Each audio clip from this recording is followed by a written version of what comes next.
भोटमा बाउ र म पनि आउला। हुन्छ हुन्छ।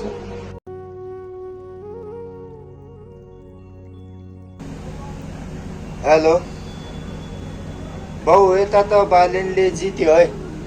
ए राम्रो भएछ त। अब केही परिवर्तन हुन्छ कि? राम्रै हुन्छ होला अब त। अनि कस्तो चल्दैछ त तेरो बिजनेस? अहिलेसम्म त राम्रै चल्दैछ। ल ल, राम्रोसँगले काम गर।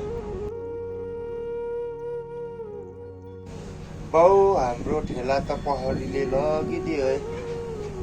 अनि के भन्छ यो? हो बाले आएपछि राम्रो हुन्छ भनेर भोट दियो। अहिले हाम्रो खाने भारो नै लगिदियो। जति भने पनि दिएन बा। बालेनको घर जाने बाटोमा परेछ हाम्रो ठेला। उसको गाडी हिँड्ने बाटो सानो भयो अरे, त्यही भएर ठेला हटाइरहेको छ बा। अब के गर्छस् त? घरतिर आइजा। अब घर आएर के गरौँ बा? विदेशतिर जान्छु म। देशमै केही गरौँ भनेका थिए, भएन बा।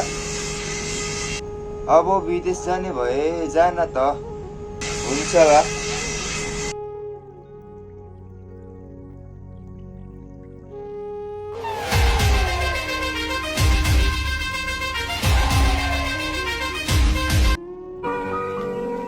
नेपालै नरहे, नेपालै नरहे।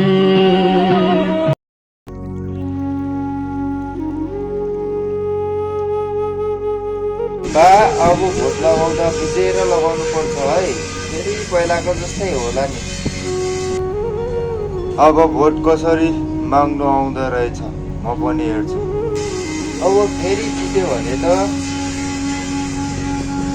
कति हामी जस्ता रुनुपर्छ, कति भ्रष्टाचार गर्ला, कतिवटा नयाँ घर बनाउला, अनि उसका घर जाने बाटोमा अनि उसको घर जाने बाटो साँघुरो भयो भन्दै कति गरिब मार्ला।